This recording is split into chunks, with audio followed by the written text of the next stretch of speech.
Welcome to the channel students. तो आज हम लोग एक्सप्लेन करने वाले हैं ऑर्गेनिक केमिस्ट्री की एक बहुत ही इंपॉर्टेंट टाइप की प्रॉब्लम्स जिसमें है distinction test for the organic compounds. ठीक है, तो डिफरेंट ऑर्गेनिक कंपाउंड्स में आप लोगों ने कैसे डिस्टिंक्शन कर सकते हैं, जैसे कि distinction between aldehyde and ketones, distinction between amines. तो ऐसी सभी रिएक्शंस आपको इसमें आएंगी, ऐसी सभी प्रॉब्लम्स हम इसमें एक्सप्लेन करेंगे।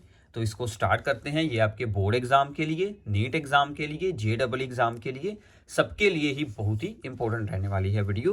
तो वन बाय वन सभी चैप्टर्स में से आने वाले इन प्रॉब्लम्स को हम लोग यहाँ पर एक्सप्लेन करते हैं। तो सबसे पहले है distinction test for the haloalkane and haloarene. तो हेलो अल्केन्स होते हैं जो जिनका जनरल फार्मूला हम RX लिखते हैं। हेलो अल्केन्स सिल्वर नाइट्रेट के अल्कोहलिक सोल्यूशन के साथ रिएक्ट कर कर हमें प्रेसिपिटेट बना देते हैं। ठीक है, अगर हमारे पास यहाँ पर क्लोरीन वाले ही अल्काइल हैलाइड्स हों, यानी कि यहाँ पर RCl हो, उसको AgNO3 के साथ हम लोग रिएक्ट करवाएंगे तो AgCl के वाइट प्रेसिपिटेट्स बन जाएंगे। AgBr के भी बन सकते हैं, AgI के भी बन सकते हैं, यानी कि सभी अल्काइल हैलाइड्स सिल्वर नाइट्रेट के अल्कोहलिक सोल्यूशन के साथ हमें प्रेसिपिटेट बनाकर देगा। बट जो हमारे यहाँ पर अराइल हैलाइड्स होंगे, जैसे कि हेलो अरीन्स होंगे, क्लोरोबेंजीन होगी, वो प्रेसिपिटेट हमें नहीं बना कर देंगी, क्योंकि क्लोरोबेंजीन की लोअर एक्टिविटी होती है, उसमें Cl और कार्बन का bond partial double bond character के कारण स्ट्रॉन्ग होता है, जिसको ब्रेक करना मुश्किल होता है। But alkyl halides easily precipitates बना देते हैं। ऐसे हम लोग यहाँ पर hello alkane and hello arenes में डिस्टिंक्शन कर सकते हैं। For example benzyl chloride versus chlorobenzene. Benzyl chloride में प्रेसिपिटेट बन जाएंगे, क्योंकि यहाँ पर Cl जो है वो साइड चेन के साथ अटैच होता है। बेंजाइल क्लोराइड की स्ट्रक्चर क्या होगी भी, CH2 के साथ Cl है और इसके साथ आगे जुड़ी है benzene ring. So this is the benzyl chloride. ऐसे ही इथाइल क्लोराइड में भी प्रेसिपिटेट बन जाएंगे, बट विनाइल क्लोराइड में ऐसा नहीं होगा। विनाइल क्लोराइड जब कार्बन डबल बॉन्ड के साथ आगे Cl जुड़ा हो, CC के डबल बॉन्ड के साथ, तो उसको बोलते हैं विनाइल हैलाइड। ठीक है, तो ये कुछ एग्जांपल्स हैं आपके लिए। ये जो दोनों को ही हम लोग इसी रिएक्शन के साथ एक्सप्लेन कर पाएंगे। आपने जस्ट इस रिएक्शन को एक्सप्लेन कर देना है कि benzyl chloride gives the precipitates with the alcoholic silver nitrate solution but chlorobenzene does not. बस इतना इसका आपका आंसर हो जाएगा। ठीक है, रिएक्शन आप लोग साथ में एक्सप्लेन कर सकते हैं। तो ये हो गया हमारा सबसे पहली प्रॉब्लम। ऐसे ही आगे चलते हैं। सेकंड है कि डिस्टिंक्शन बिटवीन दी अल्कोहल्स। अगर हमारे पास primary, secondary and third degree alcohols हों, उनमें हमने कैसे डिस्टिंक्शन करनी है, इसके लिए हम लोग यूज़ करते हैं लुकास टेस्ट। ठीक है, लुकास रीजेंट होता है, वो क्या होता है, concentrated HCl and anhydrous zinc chloride. Concentrated hydrochloric acid के साथ हम लोग यहाँ पर एनहाइड्रस जिंक क्लोराइड को ऐड करते हैं। This is known as the Lucas reagent. Lucas reagent को अगर हम लोग अल्कोहल में ऐड करेंगे इन दोनों को, तो वहाँ से अल्काइल हैलाइड्स बन जाएंगे, यानी कि अल्कोहल का ROH होता है, ROH का OH रिप्लेस कर कर यहाँ पर हैलोजन अटैच हो जाएगा। ठीक है, RCl बन जाएगा। तो जो अल्काइल हैलाइड बनता है दैट इज द इनसोलुबल। तो इनसोलुबल होने के कारण जो सोल्यूशन होगा उसकी अपीयरेंस चेंज हो जाएगी। ठीक है, तो वो अपीयरेंस जो चेंज होगी वो हमें चेक करना होगा कि कितने टाइम में होती है। उसी के अकॉर्डिंग हमें आइडिया होगा कि थर्ड डिग्री अल्कोहल्स की ज़्यादा एक्टिविटी होती है, वो बहुत ही जल्द हो जाएगा। 2 डिग्री की उससे कम एक्टिविटी, तो वो थोड़ी देर बाद होगा। 1 डिग्री को हमें हीट करना होगा, फिर ही होगा, अपने आप उसमें कुछ नहीं चेंज होगा।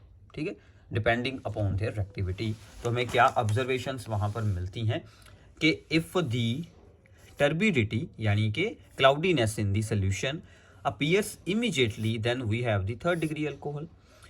If the turbidity appears within the 5 minutes, then we have the 2 degree alcohol. If the turbidity appears only upon the heating, then we have the 1 degree alcohol. तो ऐसे हमें आइडिया होगा कि कौन सी अल्कोहल है हमारे पास, थर्ड डिग्री, 2 डिग्री और 1 degree.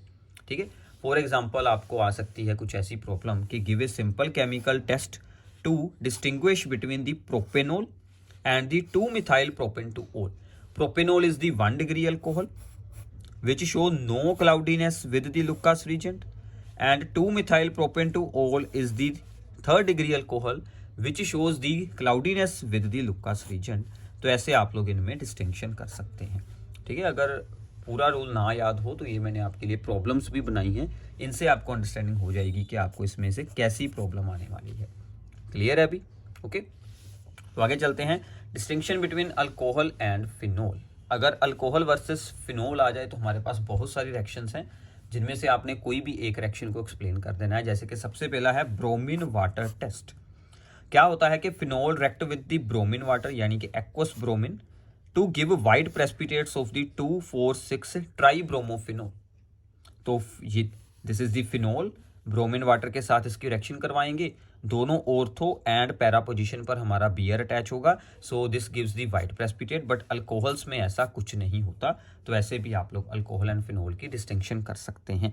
ठीक है, अगले हमारे पास दो मेथड्स और हैं। एक है हमारी that is the coupling reaction, बहुत ही इंपॉर्टेंट रिएक्शन है। तो कपलिंग रिएक्शन में क्या होता है, बेंजीन डाइजोनियम क्लोराइड के साथ फिनोल रिएक्ट कर कर एक एजो डाई बना लेती है, that is the coloured dye बना लेती है। तो phenol give the coloured dye with the ice cold solution of the benzene diazonium chloride. यहाँ पर आप लोग आइस कोल्ड यानी कि 0 to 5 डिग्री सेल्सियस रिप्रेजेंट कर सकते हैं। Alcohols do not give the azo dye test. ठीक है, तो ऐसे भी आप लोग फिनोल एंड अल्कोहल में डिस्टिंक्शन कर पाएंगे। थर्ड रिएक्शन है कि phenol reacts with the neutral ferric chloride solution to give the characteristic colour. तो न्यूट्रल फेरिक क्लोराइड सोल्यूशन के साथ जब फिनोल रिएक्ट करती है तो उससे हमें कुछ कैरेक्टरिस्टिक कलर के कंपाउंड्स मिलते हैं।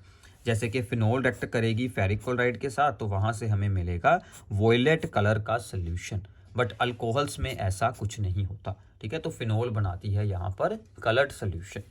इतना क्लियर है अभी? तो ऐसे आप लोग अल्कोहल और फिनोल में डिस्टिंक्शन कर पाएंगे। इसका आंसर आप लोगों ने खुद एक्सप्लेन कर देना है। Give a simple chemical test to distinguish between the ethanol and phenol. तो इथेनॉल एक अल्कोहल है और फिनोल है। फिनोल में इनमें से कोई भी एक रिएक्शन, हमने आपको 3 रिएक्शंस बताई हैं, कोई भी एक रिएक्शन आपने पेपर में एक्सप्लेन कर देनी है, बट अल्कोहल में वो रिएक्शन होती नहीं। तो ऐसे आप लोग इनमें डिस्टिंक्शन कर सकते हैं, कोई एक रिएक्शन आपने एक्सप्लेन करनी है। ठीक है, 3 ऑप्शन है, वैसे और भी होते हैं बट ये मेन 3 ऑप्शन है, इनमें से कोई एक आप लोग एक्सप्लेन कर सकते हैं। इतना क्लियर है अभी? तो आगे चलते हैं। Distinction between the aldehydes and ketones. I think this is the most important. ठीक है, तो सबसे पहले आता है हमारे पास tolerance test, tolerance reagent test. Tolerance reagent क्या होता है? Tolerance reagent is the ammoniacal solution of the silver nitrate. तो सिल्वर नाइट्रेट का अमोनिकल सोल्यूशन यानी कि उसमें अमोनियम हाइड्रोक्साइड ऐड कर कर इसको बनाया जाता है। इसका फॉर्मूला ये होता है, इसका फॉर्मूला भी बहुत बार एग्जाम में पूछा जाता है, टॉलरेंस रीजेंट का formula. So this is the Tollens reagent.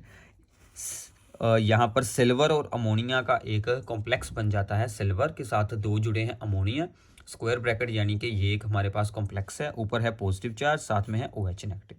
ठीक है, अब होता क्या है, only aldehydes react with the Tollens reagent, not ketones, only aldehydes. तो एल्डिहाइड्स रिएक्ट करते हैं with the Tollens reagent to give the silver mirror. तो वहां से क्या बन जाता है? सिल्वर मिरर बन जाता है। सो दिस इज द एल्डिहाइड का जनरल फार्मूला। तो एल्डिहाइड इसके साथ ऑक्सीडाइज हो जाएगा और सिल्वर को वो रिड्यूस कर देगा यहाँ से। ठीक है, तो so this is the from the Tollens reagent. तो साथ में जो OH आयन है वो आपको लोग ऊपर भी शो कर सकते हैं, यहाँ पर भी शो कर सकते हैं। ठीक है, कोई इशू नहीं है। तो इसकी ऑक्सीडेशन होकर यहाँ से क्या बन जाएगा? CHO की ऑक्सीडेशन होकर बन जाएगा COO1 नेगेटिव, यानी कि कार्बोक्सिलेट आयन बन जाएगा। और यहाँ से जो हमारा सिल्वर है ये अपनी फॉर्म में आ जाएगा, यानी कि यहाँ पर सिल्वर आयन था, Ag पॉजिटिव था, वो रिड्यूस होकर क्या बन जाएगा? सिल्वर बन जाएगा। यही क्या बनेगा? सिल्वर मिरर की तरह फॉर्म हो जाएगा। ठीक है, आप लोग जिस टेस्ट ट्यूब में एक्सपेरिमेंट करेंगे उसके आसपास ये सिल्वर डिपॉजिट हो जाएगा, तो वहाँ पर एक सिल्वर मिरर की फॉर्मेशन हो जाएगी। तो ऐसे जो एल्डिहाइड्स होते हैं वो टॉलरेंस रीजन के साथ रिएक्ट कर कर सिल्वर मिरर की फॉर्मेशन करते हैं, बट कीटोन्स ये रिएक्शन नहीं करते। तो ऐसे आप लोग एल्डिहाइड कीटोन में डिस्टिंक्शन कर सकते हैं। इसके अलावा एक रिएक्शन और है जो एल्डिहाइड में शो होती है बट कीटोन्स में नहीं होती। फिर से आपके पास 2 ऑप्शन है, आप लोग इनमें से कोई एक रिएक्शन याद कर लेना, बट मैं आपको दोनों एक्सप्लेन करूंगा। Fehling solution test. Fehling solution क्या होता है? 2 फेलिंग सोल्यूशन होते हैं A एंड B, दोनों का हमने इक्वल अमाउंट ऐड कर लेना है, उसको हमने एल्डिहाइड में ऐड कर कर उसको यहाँ पर करना है हीट। तो हीट होकर वहाँ पर हमें रेड ब्राउन प्रेसिपिटेट्स मिल जाते हैं Cu2O के। ठीक है, क्यूप्रस ऑक्साइड के रेड ब्राउन प्रेसिपिटेट्स मिलते हैं। सो दिस इज द एल्डिहाइड। ये यूज होते हैं फेलिंग सोल्यूशन में से, एक यूज होता है Cu2 पॉजिटिव आयन, एक यूज होते हैं OH आयंस, जो रिएक्शन में यूज होते हैं। होता तो उसमें बहुत कुछ है बट रिएक्शन में यही यूज होंगे। ठीक है। तो ये ऑक्सीडाइज होकर बन जाएगा फिर से हमारा कार्बोक्सिलेट आयन, और ये अपना बना लेंगे Cu2O एक ऑक्साइड, साथ में H2O बनेगा। ठीक है। तो ऐसे आपको रेड ब्राउन प्रेसिपिटेट्स की फॉर्मेशन के साथ आइडिया हो जाएगा कि हमारे पास एल्डिहाइड है। ये रिएक्शन ओनली एलिफेटिक एल्डिहाइड्स में होती है, एरोमेटिक में नहीं होती, और कीटोन्स में तो होगी ही नहीं। अब देखिए फिलिंग सोल्यूशन ए में क्या होता है, एक्वस कॉपर सल्फेट का सोल्यूशन। फिलिंग सोल्यूशन बी में क्या होता है, यहाँ पर अल्केलाइन सोडियम पोटाशियम टार्ट्रेट, इसको रोशेले साल्ट भी बोलते हैं। ये होता है अल्केलाइन सोडियम पोटाशियम टार्ट्रेट। ठीक है। तो ये आपको इन्फॉर्मेशन यहाँ पर मिल चुकी है कि फिलिंग सोल्यूशन टेस्ट क्या है। ठीक है। भी एक में बनेंगे रेड ब्राउन प्रेसिपिटेट, और जो टोलेंस टेस्ट है उसमें बनेगा सिल्वर मिरर। ठीक है। इसके अलावा the most important one iodoform test, जिसके साथ ऑलमोस्ट आप लोग जितनी भी एग्जाम में प्रॉब्लम आती हैं 98% इसी के साथ ही सोल्व हो जाती हैं एल्डिहाइड कीटोन्स में से। तो आइडोफोम टेस्ट कौन से कंपाउंड शो करते हैं, जिनमें methyl ketone group, methyl ketone यानी कि CH3CO ग्रुप, या फिर अस्टेल्डिहाइड। एक ही ऐसा एल्डिहाइड है क्योंकि उसमें CH3COH जुड़ा होता है, तो एक ही हमारे पास ऐसा एल्डिहाइड है जिसमें कि आइडोफोम टेस्ट होता है, ओनली वन एल्डिहाइड। और वो सारे कीटोन्स जिनमें जो CO ग्रुप के साथ एक साइड पर मिथाइल ग्रुप जुड़ा हो, मतलब चेन में CO ग्रुप की एक साइड पर एक कार्बन होना चाहिए। ठीक है। वो सभी क्या करेंगे, वो इजीली ऑक्सीडाइज हो जाते हैं bye the iodine in the presence of the dilute NaOH। हमने आयोडीन और NaOH ऐड करना है। अब देखिए यहाँ पर आयोडीन Cl2 Br2 I2 कोई भी यूज कर सकते हैं, बट आयोडीन वाली हमारी स्पेशल है क्योंकि इससे बनता है आइडोफोम, जो कि येलो कलर के प्रेसिपिटेट बनते हैं, तो ये स्पेशल हो जाती है रिएक्शन। ठीक है। तो यहाँ पर आइडोफोम बन जाती है CHI3। तो क्या होगा, जैसे कि ये हमारा यहाँ पर एल्डिहाइड है CH3CHO, इसमें हमने आयोडीन एंड NaOH ऐड किया, तो क्या होगा, ये जो CH3 है ये अपना अलग होकर यहाँ से आइडोफोम बना देगा। ठीक है। अब यहाँ पर एक C बचा, एक CHO बच गया। अब एक C वाला आपने एसिड का सॉल्ट बना देना, इसकी ऑक्सीडेशन हो जानी है। ये ऑक्सीडाइज होकर क्या बना लेगा, HCOONa, क्योंकि Na तो इसमें होता ही है अपना ये कार्बोक्सिलेट आयन, और उसके साथ सोडियम जोड़कर अपना सोडियम कार्बोक्सिलेट की फॉर्म में यहाँ पर आ जाएगा, एक सॉल्ट की फॉर्म में बन जाएगा। ठीक है। ऐसे ही अगर आपने कोई यहाँ पर कीटोन यूज़ कर लिया, जैसे ये है CO की एक साइड पर CH3 है, तो ये CH3 यहाँ से बाहर आकर अपना आइडोफॉर्म बनाएगा। बाकी बचे हमारे पास दो कार्बन वाला आपने एसिड का सॉल्ट बना देना है। क्लियर है अभी। सो this is the iodoform reaction. Iodoform के येलो कलर के पीपीटी बनते हैं CHI3 के। ये रिएक्शन अल्कोहल्स में भी हो जाती है। कौन सी अल्कोहल्स, जिनमें CH3CHO के साथ OH जुड़ा हो, यानी कि चेन में सेकंड लास्ट कार्बन के साथ OH जुड़ा हो। जैसे कि ये है, ये पूरी चेन थी, चेन में सेकंड लास्ट कार्बन के साथ OH जुड़ा है, यानी कि एक साइड पर एक CH3 ग्रुप होना चाहिए।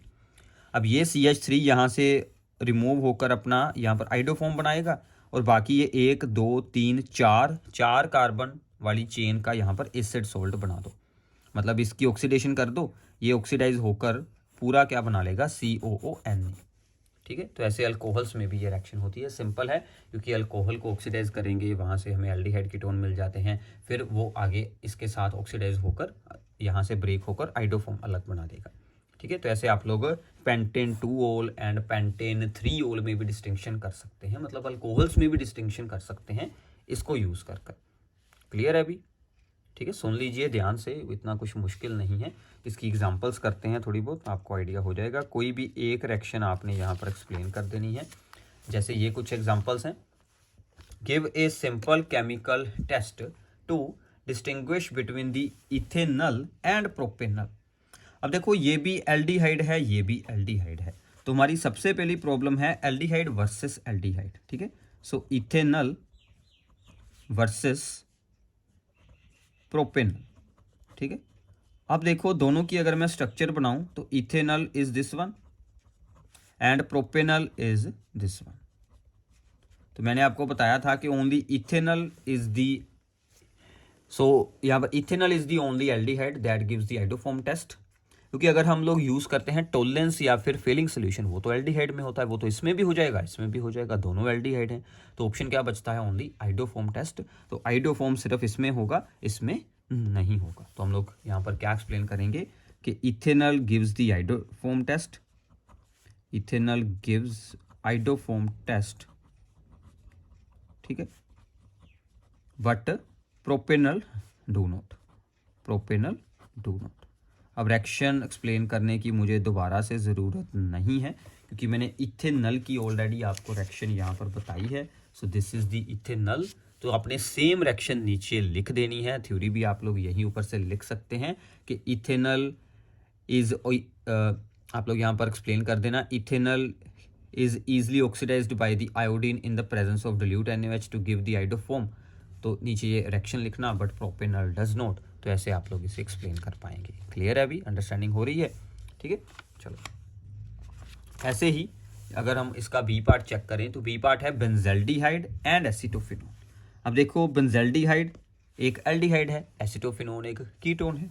तो बेंजल्डिहाइड एंड एसीटोफिनोन, ठीक है।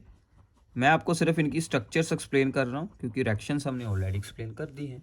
अब देखो बेंजल्डिहाइड की स्ट्रक्चर है, वो एक एल्डिहाइड है, दिस इज एसीटोफिनोन। एसीटोफिनोन क्या होता है? COCH3 जुड़ा हो बेंजीन के ऊपर। So this is the acetophenone.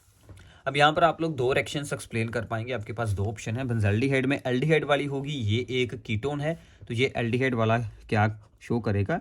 It gives the Tollens test, वो आप लोग एक्सप्लेन कर सकते हैं, ठीक है। और एक ऑप्शन है कि यहाँ पर क्या जुड़ा है? CH3CO group. इसमें CH3CO ग्रुप है, तो इसमें क्या हो सकता है? अभी iodoform test, it gives the iodoform test, ठीक है। तो आप लोग इनमें से कोई भी एक रिएक्शन को एक्सप्लेन कर देना तो उससे आपका आंसर आ जाएगा। रिएक्शन मैंने ऑलरेडी पीछे आपको बता रखी है, उसी के अकॉर्डिंग आपने सोल्व करनी है। तो बेंजल्डिहाइड की आप लोगों ने टॉलरेंस टेस्ट को एक्सप्लेन कर देना है, सिंपल है। जहाँ पर हमने R लिखा था, जहाँ पर हमने R लिखा हुआ है RCHO, वहाँ पर आपने बेंजीन रिंग बना देनी है। यहाँ पर भी बेंजीन रिंग बना देना, बाकी सेम चलने वाला है, सेम टू सेम रिएक्शन आएगी, तो ये आपने वहाँ पर एक्सप्लेन कर देनी है, ठीक है भी, ओके। तो ऐसे ही आगे है हमारे पास option C part, pentane 2 one and pentane 3 one, pentane 2 one pentane 3 one, ठीक है। अब देखो pentane 2 one and pentane 3 one दोनों ही कीटोन है। जब सेम सेम आ जाए, कीटोन कीटोन एल्डिहाइड एल्डिहाइड, तो हमारे पास आइडोफॉर्म ही ऑप्शन होता है, ओनली हमारे पास आइडोफॉर्म ऑप्शन है। So pentane 2 one and pentane 3 one, ठीक है। तो पेंटेन 2 ऑन 5 कार्बन है, सेकंड पर CO है, ठीक है। पेंटेन 3 ऑन 5 कार्बन है, थर्ड पर CO है। अब आप इसको देखकर बताइए किसमें होगा आइडोफॉर्म? इसमें होगा, CH3CO ग्रुप है, यहाँ पर CO के आसपास दो दो कार्बन है, इसमें नहीं होगा। So it gives the iodoform test, but this one do not, ठीक है, दिस डू नॉट, ठीक है। आइडोफॉर्म टेस्ट इसमें नहीं शो होगा।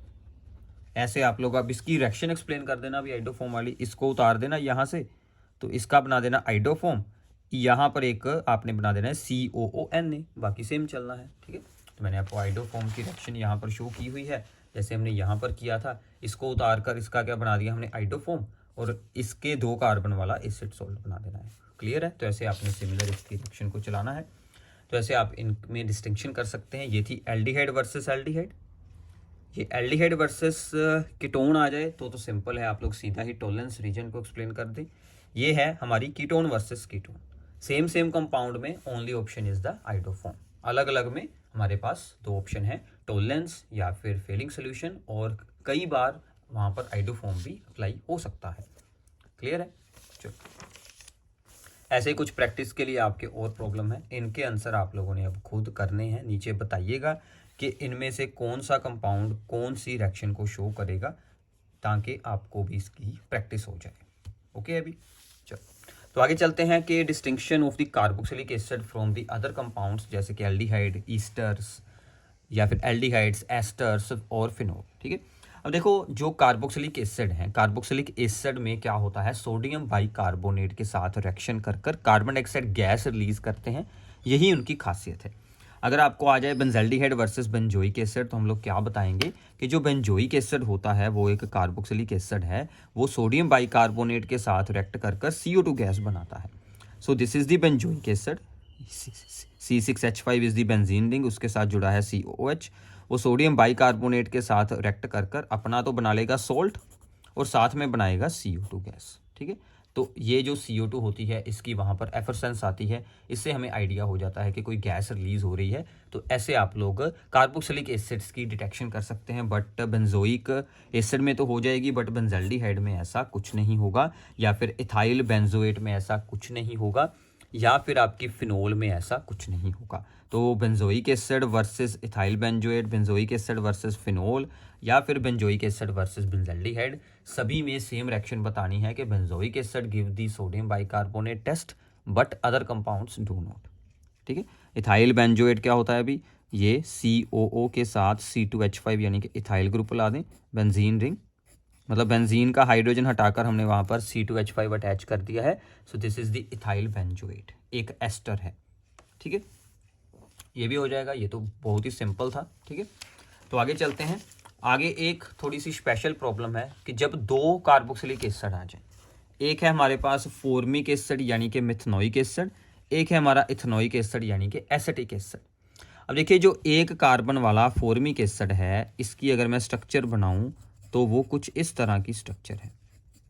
ठीक है, तो फॉर्मिक एसिड की स्ट्रक्चर में हमें आइडिया होता है इसकी एक तरफ एल्डिहाइड ग्रुप भी शो होता है, तो इसमें एल्डिहाइड वाली रिएक्शन हो जाती है, यानी कि formic acid give the Tollens test.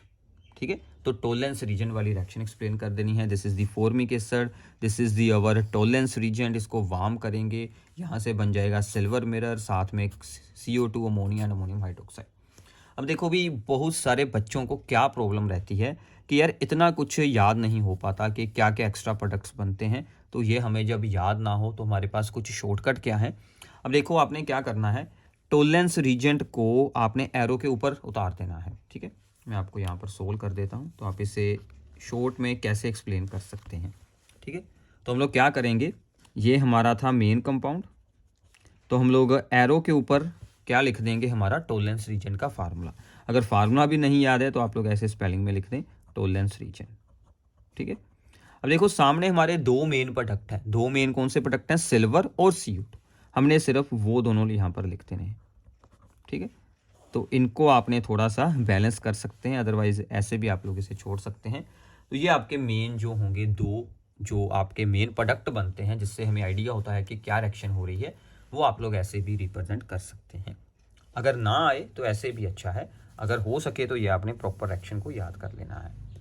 Okay, अभी चलो, तो एसिटिक एसिड टोलेंस टेस्ट नहीं शो करेगी because it is a carboxylic acid. ठीक है, क्लियर है अभी। चलो, फिर आते हैं डिस्टिंक्शन बिटवीन दी अमाइंस। तो ये हमारा लास्ट होगा, distinction between the amines, primary, secondary, third degree amines. तो देखिए, प्राइमरी अमाइंस एक स्पेशल एक्शन शो करते हैं, that is the carbylamine test या फिर आइसोसाइनाइड टेस्ट।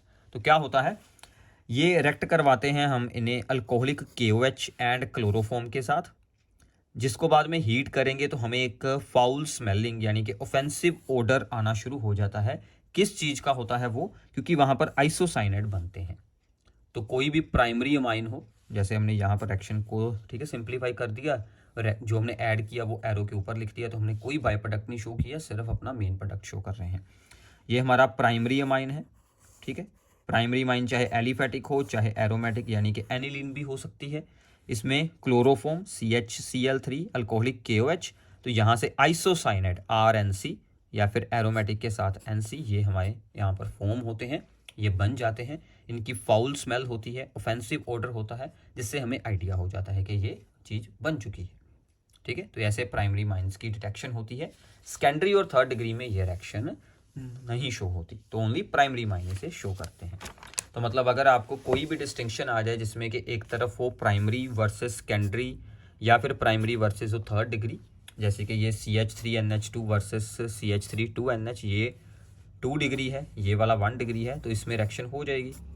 ऐसे ही एनिलीन और N मिथाइल एनिलीन, ये भी प्राइमरी सेकेंडरी, इसमें हो जाएगी रिएक्शन, इसमें नहीं होगी। ठीक है, फिर एनिलीन वर्सेस दिस वन, ये एक हमारा थर्ड डिग्री है, इसमें ये रिएक्शन नहीं होगी और हमारे प्राइमरी में हो जाएगी। तो आपने सभी में सेम रिएक्शन बतानी है कि this gives the carbylamine test, this gives the carbylamine test, this gives the carbylamine test. Reaction मैंने पीछे आपको बता दी है। क्लियर है? चलो फिर आता है अगर 2 डिग्री वर्सेस हो 3rd डिग्री माइन। तो अगर एक प्राइमरी है दूसरा कोई भी हो वो तो हो गया। अब अगर एक 2 डिग्री हो दूसरा हो 3rd डिग्री तो आपने यूज करना है यहाँ पर हिंसबर्ग रीजेंट। तो हिंसबर्ग रीजेंट क्या करता है, 2 डिग्री अमाइंस के साथ रिएक्ट करता है। यहाँ से Cl हटाओ, यहाँ से हाइड्रोजन हटाओ, इसको सीधा इसके साथ जोड़ दो, तो ये हमारे पास एक न्यू कंपाउंड बनता है जो कि पोटाशियम हाइड्रोक्साइड के सोल्यूशन में इनसोल्यूबल होता है। 3rd डिग्री इसके साथ रिएक्ट ही नहीं करते। और प्राइमरी के बारे में अगर हम लोग बात करेंगे तो वो यहाँ पर सोल्यूबल वाला प्रोडक्ट बनाता है। प्राइमरी के लिए हमने इसीलिए अलग रिएक्शन कर ली। ये आपने 2 और 3 डिग्री में करनी है। 2 डिग्री में हो जाएगी, 3rd डिग्री में होगी ही नहीं रिएक्शन। तो 2 degree amines when reacted with the benzene sulphonyl chloride, जिसका नाम क्या है, benzene sulphonyl chloride, that is the Hinsberg reagent. It forms the insoluble NN dialkyl benzene sulphonamide, ये इसका नाम है, NN dialkyl benzene sulphonamide, which is insoluble in KOH, whereas 3rd degree amine does not react with it। 3rd degree react ही नहीं करेंगे, 2 degree एक ऐसा compound बनाएंगे जो कि KOH में इनसोल्यूबल होगा। क्लियर है? तो ऐसे आप लोग 2 डिग्री वर्सेस 3 डिग्री कर लेंगे। तो ऐसे आपकी सभी डिस्टिंक्शंस इसमें से हो जाती है। ठीक है, इसकी प्रैक्टिस के लिए कुछ ऐसी प्रॉब्लम्स आ जाती हैं जैसे कि N मिथाइल इथेनमाइन। तो N methyl ethanamine is the 2 degree और NN dimethyl ethanamine is the 3rd degree. तो 2 डिग्री में हो जाएगी रिएक्शन। अब इनकी ना स्ट्रक्चर्स बनाकर जरूर देखना, अभी ऐसे मत इनको छोड़ देना। इनकी स्ट्रक्चर क्या आएगी, इथेन अमाइन, इथेन अमाइन यानी कि CH3CH2N, उसके N पर जुड़ा है मिथाइल यानी कि NH के साथ जुड़ा है CH3। So this is the N methyl ethane amine. ऐसे NN डाइमिथाइल, यहाँ पर एक और अटैच कर देना CH3, ये वाला हाइड्रोजन हटाकर वो ये वाली स्ट्रक्चर बन जाएगी। ऐसे इनकी स्ट्रक्चर्स बनाओ, फिर उनकी रिएक्शन की प्रैक्टिस करो, फिर याद होगा भी। ऐसे एक बार सुन लोगे मतलब इसको बाद में छोड़ देंगे, हो गया, ऐसे नहीं होने वाला। तो थोड़ी सी मेहनत आपको भी खुद करनी पड़ेगी। ऐसे ही this is the 2 degree, this is the 3rd degree, इसमें हो जाएगी, इसमें नहीं होगा। यहाँ पर हिंसबर्ग रीजन के साथ रिएक्शन। ठीक है, हिंसबर्ग टेस्ट बोल सकते हैं। फिर एक ऑप्शन और बचता है कि अगर एक एरोमेटिक हो और दूसरा एलिफेटिक अमाइन हो। तो एरोमेटिक वर्सेस एलिफेटिक अमाइंस हो तो जितने भी प्राइमरी में ही आएगी, क्योंकि अगर तो कोई और हुआ, एक प्राइमरी हुआ, एक 2 डिग्री या फिर 3rd डिग्री, वो तो हमने ऑलरेडी एक्सप्लेन कर दी है। जब दोनों ही आपके प्राइमरी आ जाएं, बट एक हो आपके पास एरोमेटिक, एक हो आपके पास एलिफेटिक, तो हमने क्या करना है, जो एरोमेटिक है यानी कि एनिलीन है, वो पहले HNO2 के साथ, ठीक है, आइस कोल्ड मिक्सचर के साथ रिएक्ट कर बनाते हैं डाइजोनियम क्लोराइड, जो बाद में बीटा नेप्थोल के साथ रिएक्ट कर बनाएंगे एजोडाई। ठीक है, बट एलिफेटिक अमाइन में ऐसा कुछ नहीं होता। यहाँ पर फिर से सेम है, अगर आपको नाम वगैरह या स्ट्रक्चर्स वगैरह मुश्किल लगे तो आप लोग उन्हें स्किप कर सिर्फ रिटर्न में भी आंसर को एक्सप्लेन कर सकते हैं। तो यहाँ पर हमने सबसे पहले एनिलीन को डाइजोनियम क्लोराइड में चेंज किया है, NaNO2HCl 0 to 5 डिग्री सेल्सियस में। इसको बाद में रिएक्ट करवाया है विद बीटा नेप्थोल, ये एक रीजेंट होता है। अगर ना याद हो तो मैंने आपको बताया आप ओनली नेम यूज़ कर लेना, बिकॉज यहाँ पर रिएक्शन हमारी मेन नहीं होती, हमें जस्ट एक्सप्लेन करना होता है कि हम कैसे डिस्टिंक्शन कर सकते हैं। ठीक है, तो बीटा नेप्थोल ऐड करेंगे, तो बीटा नेप्थोल में क्या होगा, यहाँ से NCl उतर जाएगा, यहाँ से Cl उतर जाएगा, ये N जाकर यहाँ पर बॉन्ड बना लेगा, तो यहाँ से अटैचमेंट बनकर हमें एक एजोडाई मिल जाएगी। ठीक है, तो ऐसे आपको इसमें एक ऑरेंज कलर की डाई मिलती है। ऐसे आप लोग एरोमेटिक में बन जाएगी डाई, बट जो एलिफेटिक अमाइन है जैसे इथेन अमाइन है वो भी एक प्राइमरी अमाइन है, बट उसमें ये रिएक्शन बिल्कुल नहीं होगी। तो ऐसे आप लोग एरोमेटिक और एलिफेटिक की आपस में डिस्टिंक्शन कर सकते हैं। ठीक है, तो ये थे भी आपके लिए सभी डिस्टिंक्शन की रिएक्शंस। तो इसकी कुछ प्रैक्टिस प्रॉब्लम्स आप लोग यहाँ से रीड आउट कर सकते हैं, जैसे एनिलीन वर्सेस इथेन अमाइन, ये एरोमेटिक है, ये एलिफेटिक है, ये भी एरोमेटिक है, ये बेंजाइल अमाइन हमारी यहाँ पर एलिफेटिक है, बेंजाइल अमाइन यानी कि ये वाली चीज़। ठीक है, मैंने पहले भी इसकी स्ट्रक्चर आपको बताई थी। तो भी रिटर्न में इनके नोट्स बना लेना भी, तो आपको बहुत ही फ़ायदा होने वाला है। तो ये थे सभी डिस्टिंक्शन टेस्ट्स जो भी ऑर्गेनिक केमिस्ट्री में आते हैं, ये चारों चैप्टर्स में से हमारे कवर हो चुके हैं। सो आई होप कि आप लोगों ने इस वीडियो को अच्छे से अंडरस्टैंड किया होगा। अपने एग्ज़ाम के लिए इसको अच्छे से प्रिपेयर कर लेना। चैनल को सब्सक्राइब करना, अपने सभी फ्रेंड्स के साथ इसे शेयर कर देना। Thanks for watching this video.